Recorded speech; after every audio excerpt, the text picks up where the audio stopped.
Hello, everyone. This is Tom Fox back again with Mike DeBernardis for another episode of the Corruption Files. Welcome back, Mike. Thanks, Tom. Happy to be back. Looking forward to this call. This talk. We are going to go international for a couple of episodes, and we're going to take up one that is in the distant memory of many people, but it is just a fascinating fraud, and that's the Bre-X mining scandal. Mike, the first thing that struck me about this, you're probably too young to remember the TV show Alias Smith and Jones. I am. Uh, I have no idea what's okay. happening. All right.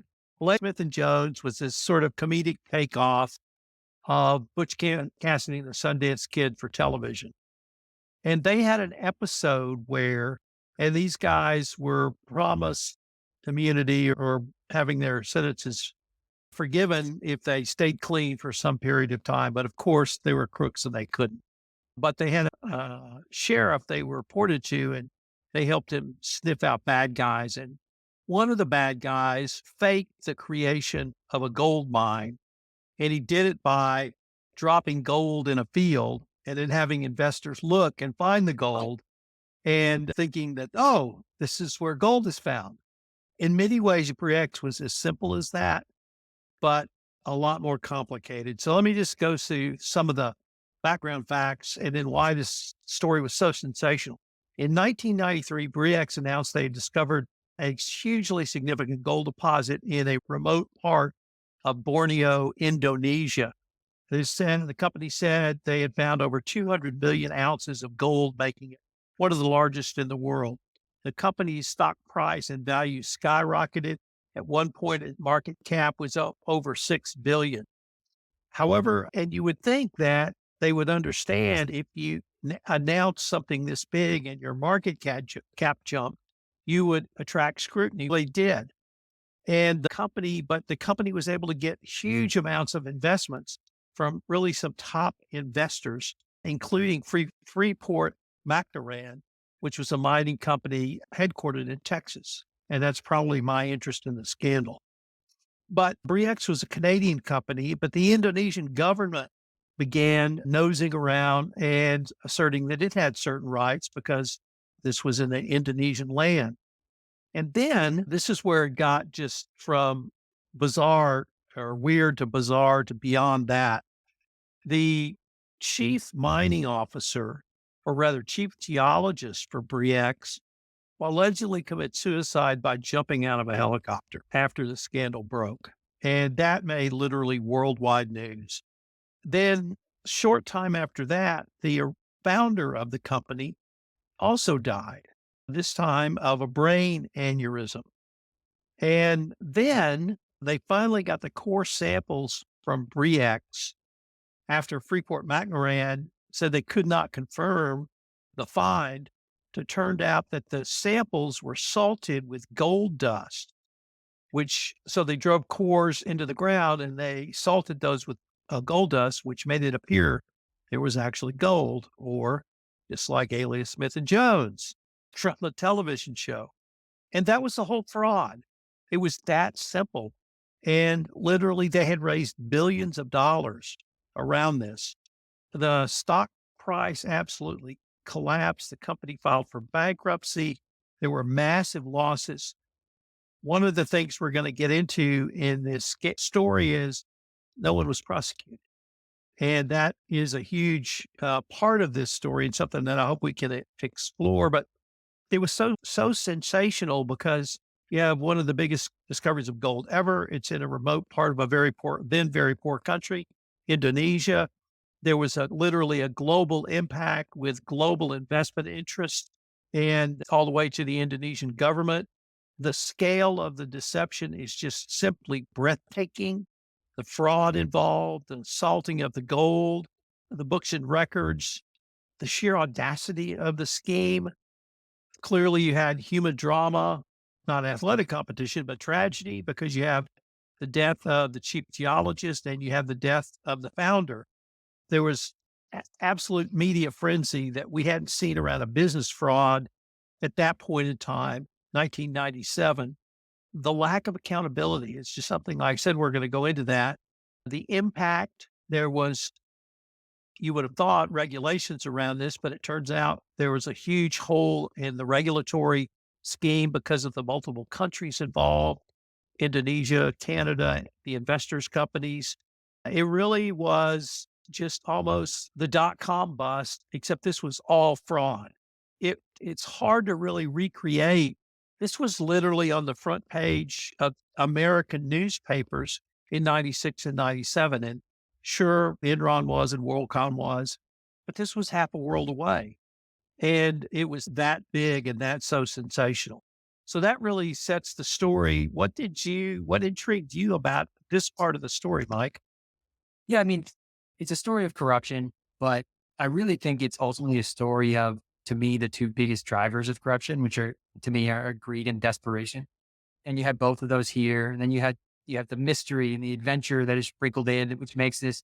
And you have gold, which I'm not surprised at all is on the front page of the newspapers, because while you have stories like Enron and WorldCom, those are boring, right? Those are boring frauds. Nobody cares about derivative deals and that kind of stuff. This is gold. This is the gold rush, right? And in the rainforest in Indonesia, it was really just a fantastical story. I think one of the things I want to drive home is that the market cap did hit 6 billion Canadian dollars, and the shares I think peaked at 280 Canadian dollars a share. That's in itself exceptional. Where they started was, this is a penny stock. It was trading at 20 cents a share. All that Bre-X had was this plot in Indonesia. They didn't have any other operations going on. This was it. They went from, I think, if I read it correctly, the founder David Walsh actually was in personal bankruptcy. Bre-X was limping along, and they took a long shot with this cheap geologist and another prospector joined up and said, "Hey, we think that there's gold in this super remote part of Indonesia, Busang region." Um, they got the lease to drill there. There's almost certainly some corruption involved in getting that lease to do it. And they were striking out at first, right? I think they had a few days left on the lease, and oh, look at this. We hit gold. We finally did it. And then they started putting out press releases, and people went nuts for it. It was a modern day gold rush. And there's all kinds of stories of investors, not just these large companies and pension funds and others, but individuals who went almost overnight, became millionaires because the way that this stock shot up. And I thought it was interesting because in the press releases, if you look at them, it's at first we found gold in this region. That's great. That generates interest. Actually, it looks like there's a lot of gold. And we drilled some more. Now there's even more gold. This could be the biggest gold deposit in the world. That's what they were saying. And that went on for I think over a year, where Bre-X was on site, building up the site, exploring. And the way that it works in the mining industry, especially gold mining, is you have these exploration companies like Bre-X, who are usually small. They do the sort of adventurous work to find the gold. And then you bring in one of the big guys like Freeport to actually get the stuff out of the ground. And this scam went on until Freeport came in and they tried to verify the results. And not only was there not as much gold as Bre-X had been saying, there was none. There was zero gold there, zero gold. And as you said, they had salted it. They had bought gold from sort of pan golders in the region and sprinkled it on top. And I read somewhere that there's speculation that they also scraped gold off of jewelry to put on top of these samples to drum up the numbers. It's really, I mean, it's just remarkable.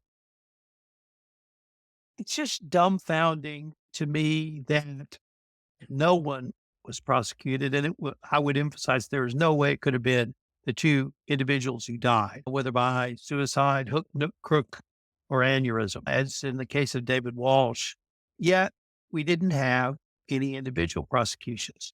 Maybe we could explore that. Were you able to really suss out anything that led you to understand why no individuals, even Bre-X officers and directors, were not prosecuted? Yeah, a couple things. So there were three main players who were involved in the discovery, and for a while, the only major players, it was David Walsh, the founder, this Michael de Guzman, who's the chief geologist who sort of allegedly, there's mystery around this, allegedly jumped from a plane on his way to to the job site, really to meet his fate, because the Freeport geologists were waiting for him to explain how his results were so different than theirs. And then a third guy, a prospector, another geologist, I think he was an Australian gentleman, and he, for a while, they did place the blame on him. I think he got sued civilly and was ultimately cleared. They just couldn't prove that he knew about the salting. The investigation, I guess, started to suggest that the only people who knew about the salting were Miss Michael de Guzman and some of the local, they were using Filipino geologists, geology team, and three or four of them that knew about it. They had incentive to do it because they were getting paid. A lot of their pay was in stock options. And once they saw that the stock was shooting up by doing this, they had incentive to keep doing it. They ultimately couldn't prove that this other guy was aware of the salting. You're absolutely right. That struck me more than anything. We're talking about a massive amounts of loss because for as high as this thing shot up, it went back down to zero. I mean, they had nothing left when there was no gold at this site, right? They went to bankruptcy. They were auctioning off the equipment or whatever, but it's not like they had other gold deposits to keep the business afloat. People lost millions, billions of dollars here, and there was kind of nobody left to blame. And I think that happens in today's environment.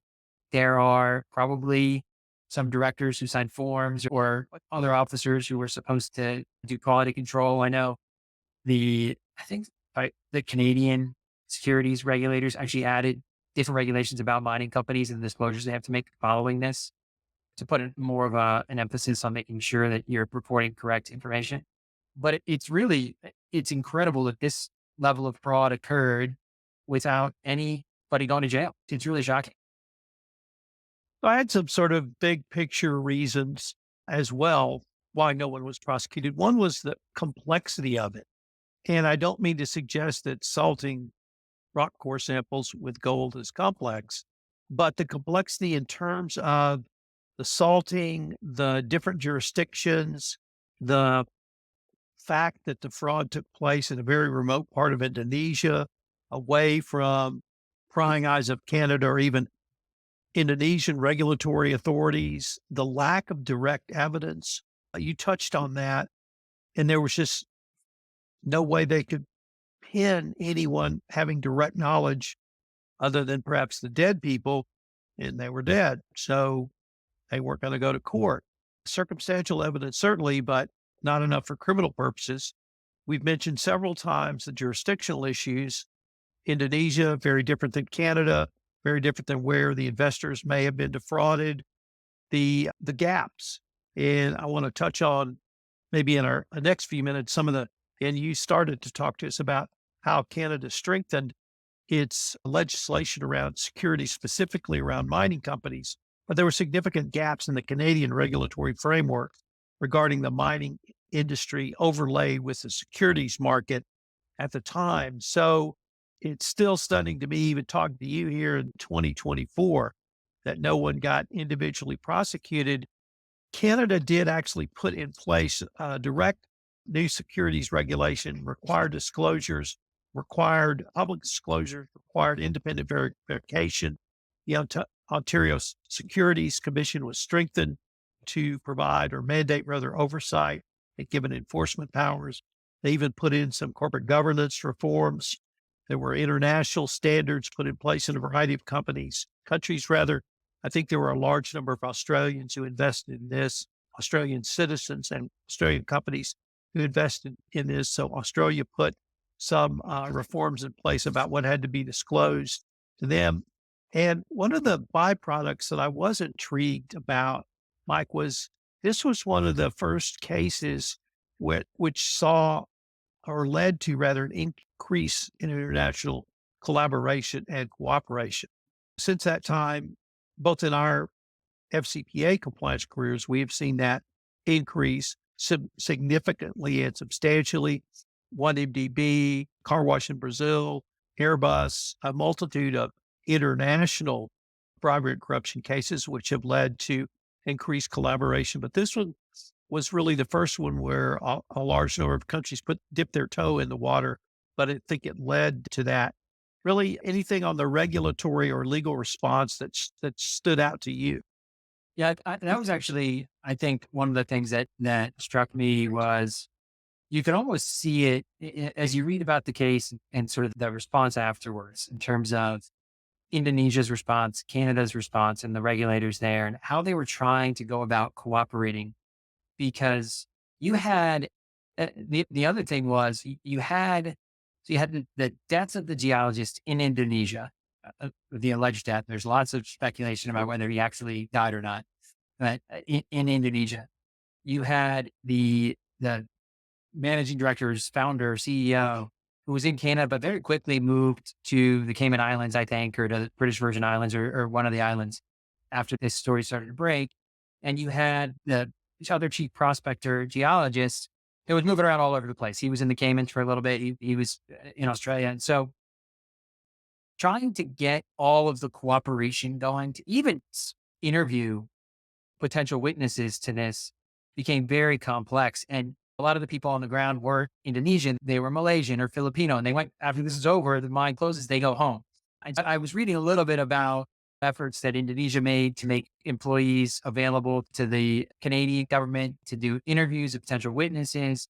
And it all seemed like kind of the beginnings of where we are today, where there's sort of a foundation for cooperation among many, many countries. So that stood out to me. And just, uh, I don't want to, this is to come off wrong, but the sort of lack of sophistication in the way that we were going about doing it at the time, then it's really an interesting juxtaposition to where we are today. Absolutely. I think you're spot on with that point. The regulators, the investigators, the enforcers all learned from this and they took multiple steps forward, really starting in many ways with this case, which was one of the reasons I wanted us to visit about it. And I wanted to end with maybe some compliance lessons that we could take forward literally to 2024. And I'm going to start with a few, and I'm sure you have some as well. But the importance of due diligence cannot be overstated for this case. I think Freeport McMoran eventually did discover the fraud, but it was after they invested. Uh-huh. And so maybe pre-investment due diligence might be a more sophisticated approach, third party validation. If you're going to be given data from third parties who are not your direct counterparty, how are you going to validate that? Obviously, transparency and accurate reporting are critical. Corporate governance oversight. Why was the Bre-X board so unaware of what was going on in their company? Conflicts of interest. There were very few people at Bre-X involved in this, if we have understood this correctly, and they were completely conflicted out. And then something we just hammered on, the importance of regulatory compliance literally across the globe. I got a few more, but I wanted to get your thoughts on those and any that you might have. Yeah, I mentioned this at the top, but we often frame our discussions around preventing corruption, fraud from the context of controls. So that's what our audience often wants to hear about. But I think sometimes, and this story is a good example of it, it's interesting to consider the cause of the fraud or the corruption from an individual perspective. I mentioned at the top the greed and desperation, and we saw. I think as you're establishing controls, if you're establishing a culture, training programs, all of that, it's important to know some of those drivers. And this case to me is just a really clean illustration of both of those elements coming from the greed perspective. There are actually many signs that something was amiss from what I understand, right? They weren't doing the sampling the way that everybody thought it should be done and the way that other mining companies did it. There was concerns about the chain of custody of the core samples that were being drilled. There's a lot of protectionism and secretism on the part of Bre-X in terms of letting people see the sites and all these things. But nobody won if there wasn't gold there.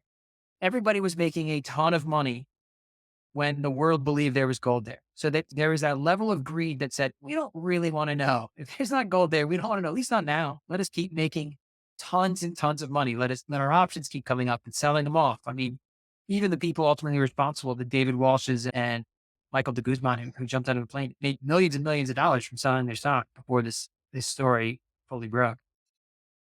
And the other is desperation, because it seems like at bottom, when you look at this, the folks on the ground who perpetrated the response and the company itself were incredibly desperate at the time that they discovered, quote unquote, this gold in the Busang site. The company was probably going to go under. These two geologists had staked their reputations and their lives on finding gold here. And so you've got a level of desperation that says, hey, let's salt some of this sample until we find it. We're certain it's here. We've been preaching out to the world. We just haven't found it yet. So let's buy us some time by salting these samples. And I think it's important to kind of understand those drivers of this as you're thinking about the control environment and what to look for, what to identify. And it goes back to the old adage, if it looks too good to be true, it probably is. A lot there in the context of the fraud triangle and even the fraud pentagon as well.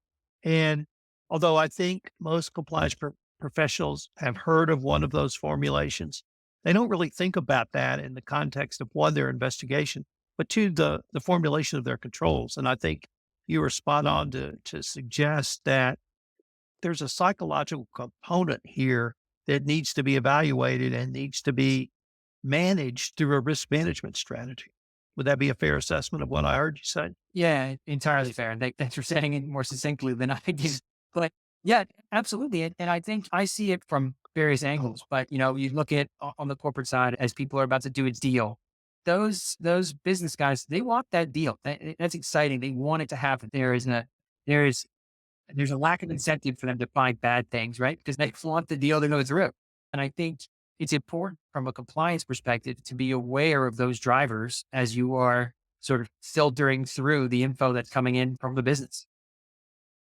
The case still resonates today. I think there's still a lot of lessons today. It's one of the stranger than fiction stories from fraud, if not bribery and corruption, because you're probably right. They probably had to bribe to get the leases or even the rights to drill in Indonesia. I'm glad we were able to maybe look back retrospectively at something that's nearly 30 years old and see that it's really still speaking to compliance professionals today.